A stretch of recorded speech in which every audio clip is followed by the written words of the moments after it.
अगर कोई एक चीज है जिसमें हम सभी अच्छे हैं दोस्तों, तो वो है कॉपी कैटिंग यानी कि नकल करना। लेकिन क्वेश्चन ये है कि जब हमने ऑलमोस्ट सारी की सारी चीजें कॉपी यानी कि नकल करके सीखी हैं, तो हमने वेल्थ क्रिएट करने का कोई तरीका अब तक कॉपी कैट क्यों नहीं किया। ऐसे बहुत से सवालों के जवाब हमें मिलेंगे आज की हमारे इस ऑडियो बुक समरी में, जिसका नाम है कॉपी कैट मार्केटिंग 101। तो चलिए दोस्तों शुरू करते हैं आज की हमारी इस ऑडियो बुक समरी को।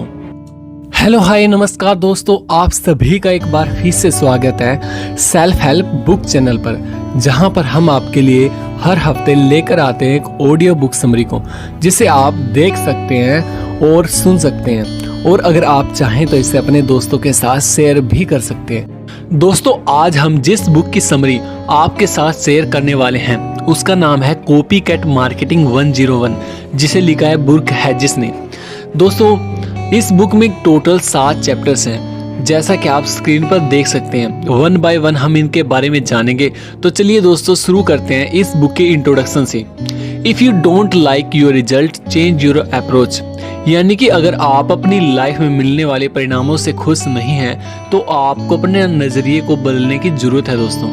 तो चलिए दोस्तों इसे कहानी के माध्यम से समझते हैं। ये वो स्टोरी है दोस्तों जो मुझे हमेशा से ही पसंद है।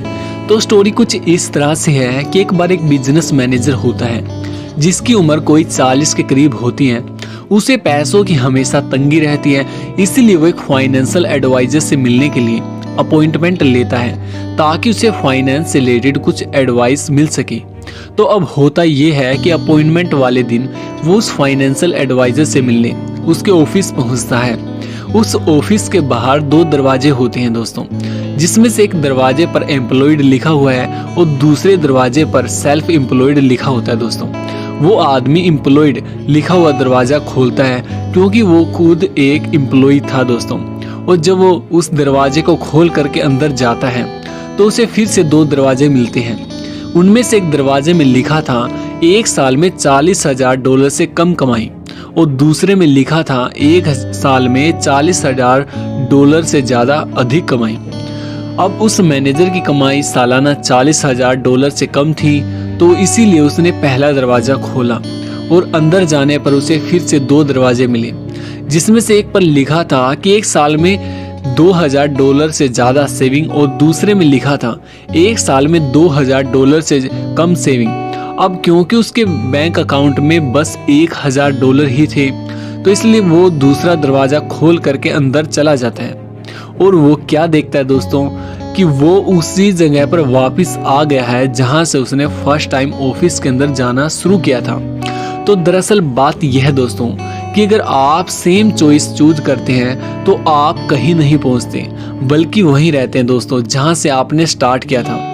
आप हमेशा वापस वहीं लौट करके आ जाएंगे जहां से आप चले थे, क्योंकि आगे बढ़ने के लिए आपको डिफरेंट डोर्स खोलने होंगे ताकि आपको डिफरेंट रिजल्ट मिल सके। लेकिन ये रिजल्ट मिलेंगे कैसे? अगर आपको ये जानना है तो आपको ये वीडियो समरी लास्ट तक जरूर देखनी है दोस्तों। और ना केवल इसको देखना है, बल्कि इसके अंदर जो भी बातें आपको बताई हैं उसको आपने अपनी लाइफ के अंदर अप्लाई भी करना है दोस्तों। तो चलिए दोस्तों इसी के साथ आगे बात करते हैं हमारे फर्स्ट चैप्टर के बारे में, जिसका नाम है we live in the world of copy cats, यानी कि हम कॉपी कैट्स की दुनिया में रहते हैं। अगर कोई एक चीज है जिसमें हम सभी अच्छे हैं तो वो है कॉपी कैटिंग। लेकिन क्वेश्चन ये है दोस्तों कि क्योंकि हमने ऑलमोस्ट सारी की सारी चीजें कॉपी कैट करके ही सीखी हैं, तो हमने अब तक वेल्थ क्रिएट करने का कोई तरीका कॉपी कैट क्यों नहीं किया। हमारे पैदा होने के दिन से ही हम कॉपी कैटिंग स्टार्ट कर देते हैं। हमने अपने पेरेंट्स की लैंग्वेज कॉपी कैट की है, हम उनके मूव्स कॉपी कैट करते हैं दोस्तों, उनकी लाइफस्टाइल को कॉपी कैट करते हैं। स्कूल में हम लेटर्स कॉपी कैट करके लिखना सीखते हैं। फिर हमने ड्राइविंग करना भी ऐसे ही सीखा। हम इंस्ट्रक्टर को इस बात के लिए पैसे देते हैं कि वो हमें खुद को कॉपी कैट करना सिखाए, और हम जितना बेटर उसे कॉपी कैट करते हैं उतना ही बेटर ड्राइविंग सीखते हैं दोस्तों। हालांकि लाइफ में हर चीज की तरह कॉपी कैट करने के भी कई सारे डाउनसाइड होते हैं। सिर्फ इसलिए कि हम सब कुछ ना कुछ कॉपी कैट करते रहते हैं तो इसका ये मीनिंग बिल्कुल भी नहीं है कि ये एक अच्छी चीज़ है। अब इस बात को ही कंसीडर कर लो कि जब आप कोई बैड हैबिट कॉपी कैट करते हैं, क्योंकि जिसे आप कॉपी कैट कर रहे हैं वो राइट हो ये ज़रूरी तो नहीं है दोस्तों। जैसा कि एग्जाम्पल के लिए इस स्टोरी को ही ले लीजिए, जिसमें एक आदमी की क्लॉथ की शॉप थी दोस्तों। हर रोज एक बूढ़ा आदमी उस आदमी की शॉप के पास से गुजरता था और घड़ियों को देखता था। वो अपनी पॉकेट वॉच निकाल करके कुछ देखता और अपने रास्ते चला जाता। उस बूढ़े आदमी की इस आदत को देख करके स्टोर ओनर को बड़ी हैरानी होती थी। तो एक दिन उसने अपनी शॉप से बाहर आ करके उस बूढ़े आदमी से पूछा कि वो क्या कर रहा है, जिस पर उस बूढ़े आदमी ने जवाब दिया कि मैं हर रोज 5 बजे विसल बजाता हूँ, इसलिए यहाँ से गुजरते हुए इन घड़ियों को देख करके मैं एग्जैक्ट टाइम शेयर कर लेता हूँ दोस्तों। बूढ़े की बात सुन करके वो शॉप ओनर जोर जोर से हंसने लगा और बोला, मैं हर रोज आपकी विसल की आवाज सुन करके अपनी घड़ियों का टाइम सेट करता हूँ। दरअसल वो दोनों एक दूसरे की कॉपी कैट कर रहे थे दोस्तों, यानी कि एक दूसरे की नकल कर रहे थे और वो दोनों ही सोचते थे कि दूसरा पर्सन राइट है, लेकिन वे बस एज्यूम कर रहे थे दोस्तों, और दोनों के दोनों रॉन्ग थे। तो हमने वेल्थ क्रिएट करने का कोई मेथड अभी तक कॉपी कैट क्यों नहीं किया? इस क्वेश्चन का जवाब होगा कि जब हम जॉब ट्रैक का तरीका कॉपी कैट करते हैं, ना कि वेल्थ क्रिएशन का ट्रैक। तो ऐसा क्यों है भला? दरअसल ऐसा इसलिए है क्योंकि ज्यादातर लोग यही सोचते हैं कि अपने फाइनेंशियल ड्रीम्स पूरा करने के लिए उन्हें सिर्फ जॉब ही करनी चाहिए। तो आप भी सोच समझ करके चूज करें उन 95% यानी कि 95% लोगों की तरह। जो लोग जॉब ट्रैक पर हैं वो शायद 65 वर्ष की एज तक जिनका दिवालिया निकल चुका होगा। क्या आप भी यही चीज कॉपी कैट करना पसंद करेंगे, या फिर आप उन 5% यानी कि 5% लोगों को कॉपी कैट करना पसंद करेंगे जो वेल्थ क्रिएशन के ट्रैक पर हैं और शायद 65 वर्ष की एज से पहले फाइनेंशियली इंडिपेंडेंट हो जाएंगे, और उनमें से शायद कुछ लोग वेल्दी भी बन चुके होंगे। तो चलिए दोस्तों, आगे हम बात करते हैं इस बुक के दूसरे चैप्टर के बारे में, जो है व्हाट इज ट्रू वेल्थ, यानी कि ट्रू वेल्थ क्या है। ट्रू वेल्थ का मीनिंग सिर्फ यही नहीं होता कि आप चीजें खरीद सके, बल्कि ट्रू वेल्थ फ्री होने की एबिलिटी देता है, जिसका मतलब है कि आपके पास इतना पैसा है और इतना टाइम है कि आप जो चाहे वो कर सके, जब चाहे वो तब कर सके। यहाँ से ये चीज ध्यान रखें कि इनफ मनी होना कभी भी इनफ नहीं होता। आपके पास इनफ टाइम भी होना चाहिए, क्योंकि खोया हुआ टाइम कभी भी वापस नहीं आता। आपको ऐसे कई हाई पेड डॉक्टर्स या इंजीनियर्स मिल जाएंगे जिनके पास बहुत सारा पैसा है, लेकिन अगर आप उनसे पूछें कि क्या वो ट्रूली फ्री हैं, तो उनका आंसर होगा नहीं, क्योंकि वो लोग सच में फ्री नहीं है। अगर उनके साथ कभी भी कुछ भी होता है और उन्हें क्विट करना पड़ता है दोस्तों, तो वे सेम लाइफ स्टाइल के बिना सरवाइव नहीं कर पाएंगे जिन्हें उनकी आदत है। इसे इनकम क्रिएशन बोलते हैं दोस्तों, जिसका मतलब है कि आप अपने टाइम को मनी के बदले ट्रेड करते हैं और आप इसमें कुछ भी अर्न नहीं करते हैं दोस्तों, जब तक कि आप पर्सनली कुछ ना करें। ये एक तरह का ट्रैप होता है, या फिर जैसा कि हमारे उत्तर इसे कहना पसंद करते हैं, टाइम फॉर मनी ट्रैप। इसमें इनकम क्रिएशन टेम्परेरी होती है दोस्तों, ये लॉन्ग लास्टिंग नहीं होता। एक बार अगर आप अपने किसी भी कारण की वजह से काम करना बंद कर देते हैं, जैसे कि मान लो कि किसी बीमारी के चलते आप काम नहीं कर पाए, तो जरा सोचिए फिर आप कैसे अफोर्ड कर पाएंगे? नहीं ना दोस्तों, ना इस बात का कोई जवाब आपके पास। तो फिर आप एक लग्जरियस लाइफस्टाइल कैसे अफोर्ड कर पाएंगे जो आपके काम करने या ना करने पर डिपेंड ना हो। लेकिन ऐसा हो सकता है दोस्तों जब आपकी रेजिडेंशियल इनकम हो। रेजिडेंशियल इनकम बेसिकली आपके लिए पैसा कमाती है, चाहे आप काम पे जाएं या फिर ना जाएं। ये सुनने में थोड़ा सा ड्रीम जैसा लगता है दोस्तों, है ना? खुशकिस्मती ये है कि ये फिक्शनल नहीं है और ना कोई सपना है। चलो एक फिक्शनल कैरेक्टर बनाते हैं दोस्तों, जिसे हम कहेंगे जॉन 40 सालों से अपनी इनकम का 10% सेव करता आ रहा है और पैसे को उसने बड़ी वाइजली इन्वेस्ट किया है, और जब रिटायर हुआ तो उसके पास $1 मिलियन से भी ज़्यादा पैसा इन्वेस्ट था, जिसका उसे 10% हर साल ब्याज मिलता था, और ये रकम $1 लाख के बराबर है दोस्तों। तो एक तरह से ये पैसा वो है जो उसे बिना किसी काम के घर बैठे बैठे मिल रहा है, और यही उसकी एक्चुअल वेल्थ है दोस्तों। तो चलिए दोस्तों, इसी के साथ आगे हम बात करते हैं इस बुक के 3rd चैप्टर के बारे में, trading your time for money, यानी कि टाइम को पैसों के बदले ट्रेड करना। आजकल हमारे 50-50 प्लान हैं। हम 50 सालों तक हर साल वीकली 50 घंटे काम करते हैं और जब रिटायर होते हैं तो हमें अपनी लाइफ टाइम कमाई का बस 50% ही मिलता है। और प्रॉब्लम ये है दोस्तों कि जो हम पहले कमाते थे तो वो भी हमारे लिए इनफ नहीं होता था। तो इमेजिन करो कि जब हम इसका 50% ही मिलेगा तो रिटायरमेंट के बाद हमारा गुजारा कैसे चलेगा दोस्तों। ये लीनियर ग्रोथ का एक बेसिक एग्जाम्पल है दोस्तों। लीनियर ग्रोथ को सिंपली कैलकुलेट करने के लिए हम नीचे दी गई ये इक्वेशन यूज करते हैं। H यानी कि hourly wage multiply by N यानी कि numbers of hour worked equal to I यानी कि इनकम। इसका सिंपली ये मतलब है कि आप जो देते हैं वही आपको एक्चुअल में मिलता है, और जब आप उतना नहीं दे पाते तो आपको भला ज़्यादा कैसे मिल पाएगा। लीनियर ग्रोथ की लिमिटेशन एक्सप्लेन करने के लिए हम इसे एक एग्जांपल से समझते हैं दोस्तों। 2 लोग हैं जो 2 डिफरेंट जॉब करते हैं। चलो पहले वाले का नाम हम जॉन रख देते हैं। अब जॉन एक जगह पर फ्लावर बेचने का काम करता है। इस काम से वो हर घंटे $10 कमाता है, और अगर वो इसमें से घर से काम तक का ट्रांसपोर्टेशन निकाल दे तो डेली घंटे वीकली 6 दिन भी काम करे तो उस वीक उसकी कमाई $600 से अधिक होती है। और अगर वो हर साल 50 वीक्स काम करे तो वो सालाना $30,000 कमाएगा।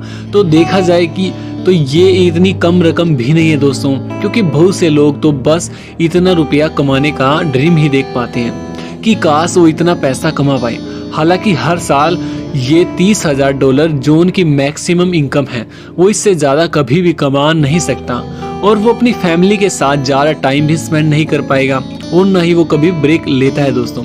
उसकी इनकम उसकी लीनियर ग्रोथ पर आधारित है। उसे बस एक बार ही पेमेंट मिलती है, और एक बार पेमेंट मिलने के बाद उसे फिर से रेस लगानी पड़ती है। इस तरह से वो अपना टाइम मनी के बदले ट्रेड करता है दोस्तों। अब हम सेकंड कैरेक्टर को लेते हैं। ये है मार्क दोस्तों, जो मेडिसिन लाइन में है और एक जर्नल प्रैक्टिशनर है दोस्तों। वो पर ईयर $1.5 लाख कमाता है दोस्तों, जो कि एक अच्छी खासी रकम है। हालांकि तब भी उस पर डे 10 घंटे और वीकली 6 डेज काम करने का प्रेशर है दोस्तों।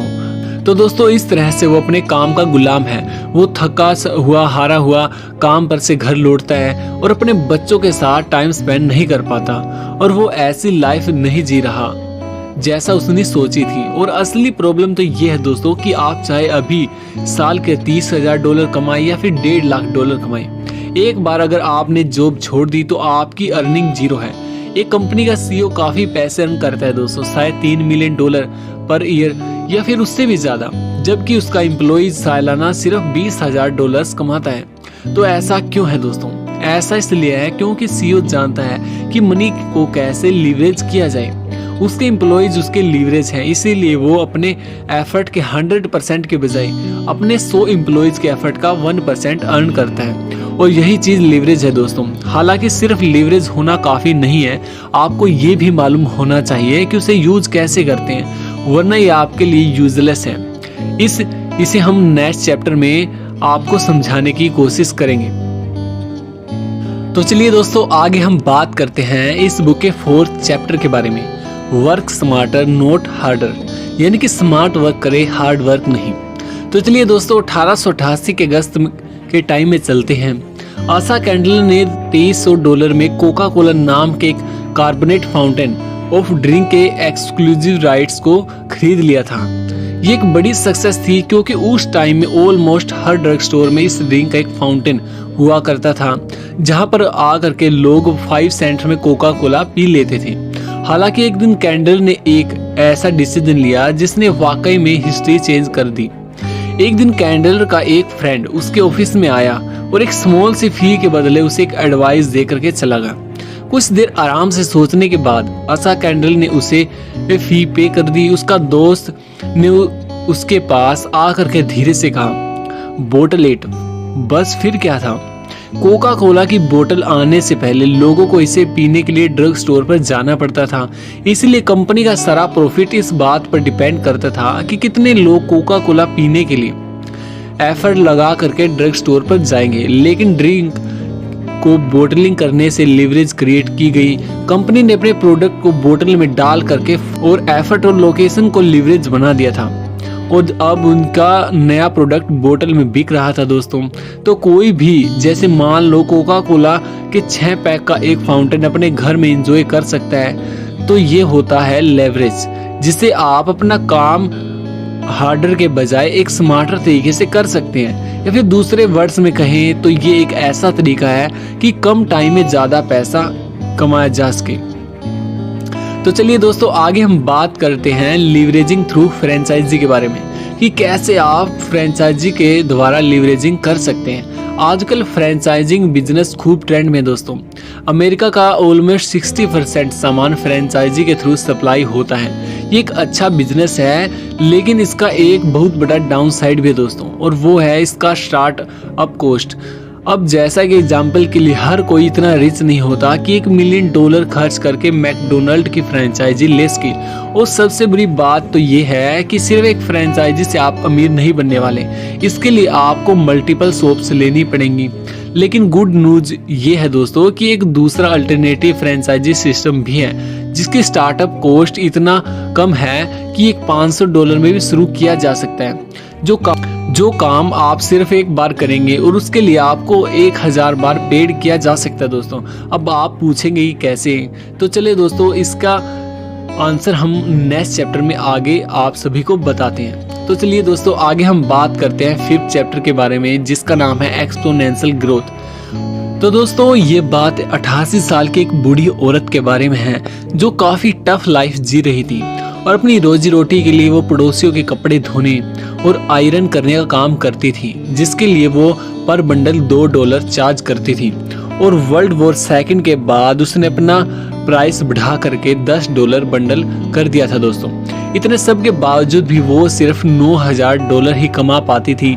जब वो 40 वर्ष की थी तो उसने थोड़ा पैसा सेव करना स्टार्ट कर दिया था। ये सेविंग टाइम के साथ इंक्रीज होती गई और 1995 के समर के टाइम में उसने अपनी सेविंग्स में से $1.5 लाख एक चैरिटी में डोनेट कर दिया दोस्तों। अब सवाल ये है कि एक ऐसी औरत जिनकी इनकम एवरेज से भी कम है, वो इतनी बड़ी रकम भला कैसे डोनेट कर पाई। वो अपनी सेविंग का कुछ पोर्शन हर साल किसी चीज में इन्वेस्ट कर देती थी दोस्तों। वो पैसा खर्च करने के बजाय उसे इन्वेस्ट करती थी, और इस चीज को हम कंपाउंडिंग कहते हैं दोस्तों। इसे और एक्सप्लेन करने के लिए हम आपको बताते हैं। मान लीजिए दोस्तों कि आपने आज से 25 साल पहले जीरोक्स में $10,000 इन्वेस्ट किए होते, तो आज आपके $10,000 $40 मिलियन में बदल गए होते। यह है फ्रेंचाइजी का अल्टरनेटिव तरीका दोस्तों। फ्रेंचाइजी बेशक एक अच्छी बात है दोस्तों, लेकिन इसे शुरू करने के लिए आपके पास काफी बड़ी रकम होनी चाहिए। लेकिन कंपाउंडिंग में ऐसा बिल्कुल भी नहीं है। आप कम पैसे से भी शुरू करके कुछ टाइम बाद एक बड़ा प्रॉफिट कमा सकते हैं दोस्तों। और अब दोस्तों, अगर आपके पास पैसा भी कम है और टाइम भी कम है और आप फिर भी ज़्यादा प्रॉफिट कमाना चाहते हैं, तो इसका आंसर भी हमारे पास है। इसके लिए आप नेटवर्क मार्केटिंग का ऑप्शन चूज कर सकते हैं दोस्तों, और इसके बारे में हम आपको नेक्स्ट चैप्टर में बताएंगे। तो चलिए दोस्तों, आगे हम बात करते हैं इस बुक के नेक्स्ट चैप्टर के बारे में, जिसका नाम है सिनर्जिज्म मैरिजेस। यानी कि जब दो लोग मिल करके किसी एक प्रोजेक्ट पर काम करते हैं तो उसका बहुत ही ज्यादा अमेजिंग इफेक्ट मिलता है दोस्तों। 1905 के वर्ल्ड फेयर में अर्नेस्ट हेनरी ने अपने वेफल्स बेचने की पूरी कोशिश की। वो इसकी प्रमोटिंग करता रहा, फिर भी किसी ने उसके वेफल्स नहीं खरीदे। और उससे भी बुरी बात उसके साथ ये हुई कि उसके बिल्कुल नेक्स्ट वाले स्टोर के बाहर लोगों की लाइन लगी हुई थी, जहां से आइसक्रीम बिक रही थी दोस्तों। फिर एक दिन आइसक्रीम बेचने वाले के पास प्लेट्स खत्म हो गई, तो उसने एनसर्ट से कुछ प्लेट्स उधार मांगी। एनसर्ट के पास प्लेट्स तो नहीं थी, लेकिन उसने सोचा क्यों ना वेफल्स को ऐसे रोल किया जाए कि उसमें आइसक्रीम होल्ड की जा सके दोस्तों। और इस तरह से आइसक्रीम कोन बनी जो लोगों को बड़ी पसंद आई, और फिर दुनिया भर में आइसक्रीम कोन फेमस हो गए और आज भी ये सबका फेवरेट स्नैक है दोस्तों। ये आइसक्रीम और वेफल्स की स्टोरी सिनर्जिज्म का एक परफेक्ट एग्जाम्पल है। दो अच्छे प्रोडक्ट या फिर कॉन्सेप्ट जो एक दूसरे से एकदम अलग है, फिर भी जब कंबाइन होते हैं तो एक नया ग्रेट प्रोडक्ट या फिर कॉन्सेप्ट क्रिएट होता है दोस्तों। अब इमेजिन करो कि आपने वेल्थ क्रिएशन के लिए एक परफेक्ट सिनर्जिज्म क्रिएट करने का चार्ज लिया है, एक ऐसा पावरफुल सिनर्जिज्म जो इस प्लानेट पर हर किसी की लाइफ टच कर सके, जो अफोर्डेबल हो और एक डुप्लीकेशन सिनर्जिज्म हर किसी को अवेलेबल हो सके दोस्तों। वेल, ये बिल्कुल सिंपल है और मैं इसे फ्रेंचाइजी और एक्सपोनेंशियल ग्रोथ की शादी कहना पसंद करूंगा दोस्तों। तो आखिर उसकी मैरिज का रिजल्ट क्या होगा? Network marketing, the ultimate synergism. तो चलिए दोस्तों, आगे हम बात करते हैं इस बुक के 7 चैप्टर के बारे में, जो है नेटवर्क मार्केटिंग के बारे में, जो कि नेटवर्क मार्केटिंग के बारे में दोस्तों। नेटवर्क मार्केटिंग यानी कि डुप्लीकेशन का वो तरीका जिससे फ्रेंचाइजी को सक्सेसफुल बनाया जा सकता है और कंपाउंडिंग ट्रू वेल्थ क्रिएट करने का कि वो है। तो इन दोनों का अगर हम कंबाइन करें तो नेटवर्क मार्केटिंग बनती है दोस्तों। नेटवर्क मार्केटिंग के लिए सिंपली किसी ऐसी कंपनी को ज्वाइन करना होता है जो पहले से इस सिस्टम को इम्प्लीमेंट कर रही होती है दोस्तों। एग्जाम्पल के लिए वे अपना एक प्रोडक्ट देंगे जो आपको सेल करना है और जब आप इसे बेचते हैं तो आपको 25 से 30% कमीशन मिल सकता है दोस्तों। हो सकता है कि ज़्यादा बड़ी रकम ना लगे, लेकिन अगर आप हर मंथ एक आदमी को भी ये सिखा दे तो मुबारक हो, आपका कमीशन बढ़ जाएगा दोस्तों, क्योंकि वो आदमी जब आगे सेल करेगा तो उसमें से भी आपको कमीशन मिलेगा और जब वो आदमी किसी और को सिखाएगा तो आपका कमीशन और बढ़ता जाएगा दोस्तों। ये एक पिरामिडल स्ट्रक्चर है दोस्तों, जितने ज़्यादा लोग इन्वॉल्व होंगे उतना ज़्यादा कमीशन आपको बनेगा। और माय डियर, वेल्थ क्रिएट करने के कॉपी कैट का बस यही तरीका है। ये बिल्कुल फ्रेंचाइजी की तरह है, लेकिन फ़र्क बस ये है कि इसमें आपको स्टार्टअप के लिए $1 मिलियन खर्च नहीं करने पड़ते, बल्कि आपको काफ़ी कम पैसे खर्च करने पड़ते हैं और डेली ऑफिस जाने की बजाय आप घर पर बैठ करके काम कर सकते हैं दोस्तों। तो दोस्तों, ये थे इस बुक के 7 चैप्टर्स। आई होप कि आपको ये बुक समरी पसंद आई होगी। अगर आप हमें कोई सजेशन देना चाहते हैं तो कमेंट बॉक्स में जा करके आप अपना सजेशन लिख सकते हैं और हमारी वीडियोस को देख करके अपनी लाइफ को बेटर बनाने के लिए जल्दी से जल्दी हमारे इस चैनल को सब्सक्राइब कीजिए और बेल आइकन को प्रेस कीजिए, ताकि आपको हमारी आने वाली वीडियोस की नोटिफिकेशन सबसे पहले मिल सके। तो अंत में बस इतना ही दोस्तों, खुश रहिए और खुशियाँ बांटते रहिए। जय हिंद दोस्तों, जय हिंद, लव यू।